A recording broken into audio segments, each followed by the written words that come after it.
Hello friends, once again welcome back to my channel. RBI ने repo rate में 25 basis point की कटौती कर दी है। लगातार दूसरी बार रेपो रेट में कटौती की गई है। इससे पहले फरवरी में भी रेपो रेट में 25 आधार अंक की कटौती की गई थी। ये करीब 5 साल में रेपो रेट में पहली कटौती थी। आज की कटौती के साथ अब रेपो रेट 6% हो गया है। रेपो रेट वह दर होती है जिससे आरबीआई बैंकों को लोन देता है। इसके कम होने से आपके होम लोन, पर्सनल लोन और कार लोन की किस्त कम हो जाती है। यानी कि आप लोन आसानी से ले सकते हैं। आपको कार लोन, होम लोन्स और लोन्स पर आपकी किस्त की जो होती है ईएमआई आपकी कम हो जाती है, तो आप आसानी से कम ब्याज दर पर लोन ले सकते हैं। आरबीआई की मॉनिटरिंग पॉलिसी कमेटी की बैठक में रेपो रेट में कटौती का फैसला लिया गया। आरबीआई के गवर्नर संजय मल्होत्रा ने बैठक में लिए गए फैसलों की जानकारी दी।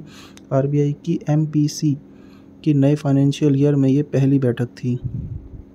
आरबीआई गवर्नर ने कहा कि एमपीसी ने सर्वसम्मति से रेपो रेट में कटौती के पक्ष में वोट दिया है।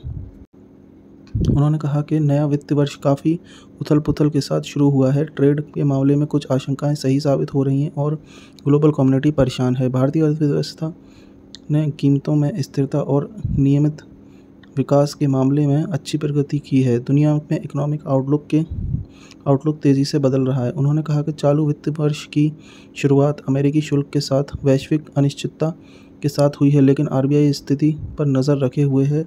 भारतीय अर्थव्यवस्था लक्ष्यों के अनुरूप आगे बढ़ रही है और आर्थिक वृद्धि में सुधार जारी है। महंगाई में कमी। आरबीआई गवर्नर ने कहा कि रियल जीडीपी ग्रोथ के इस फाइनेंशियल ईयर में 6.5% रहने का अनुमान है। पहले इसके 6.7% रहने का अनुमान जताया गया था।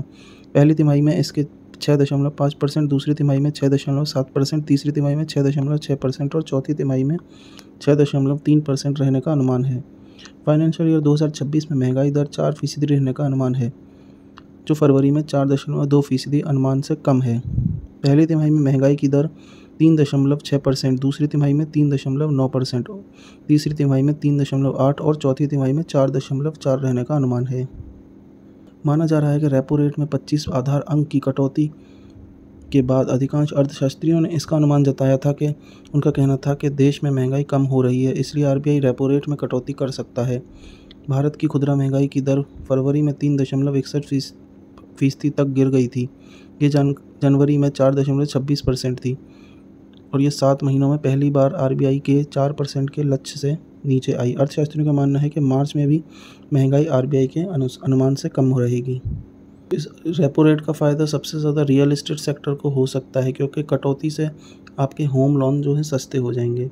सेक्टर काफ़ी खुश है और आरबीआई के इस फैसले से मकानों की सेल्स बढ़ेगी और इस सेक्टर को ज़रूरी रफ्तार भी मिलेगी। रिजर्व बैंक ऑफ इंडिया यानी आरबीआई ने मुद्रास्फीति में नरमी के चलते इकोनॉमिक ग्रोथ को समर्थन देने के उद्देश्य से प्रमुख रेपो रेट को बुधवार को 0.25% की कटौती करके 6% तक कर दिया है। तो दोस्तों, कल शेयर मार्केट में भी इस रेपो रेट का आपको असर दिखाई देगा। अच्छी खबर के साथ रेपो रेट आया है आरबीआई का और कल शेयर मार्केट भी आप इसका क्योंकि ग्लोबल मार्केट भी अप है, तो शेयर मार्केट में भी इसका असर दिखाई देगा। इससे पहले दोस्तों डिस्क्लेमर सुन लीजिए, ये वीडियो सिर्फ एजुकेशनल पर्पज़ के लिए। अगर आपको शेयर मार्केट में इन्वेस्टमेंट करना है तो अपने फाइनेंशियल एडवाइज़र की सलाह ज़रूर लें। और चैनल पर अगर नए हैं और शेयर मार्केट से रिलेटेड अपडेटेड जानकारी चाहते हैं तो चैनल को सब्सक्राइब करें, वीडियो को लाइक, शेयर और कमेंट ज़रूर करें। Thank you for watching.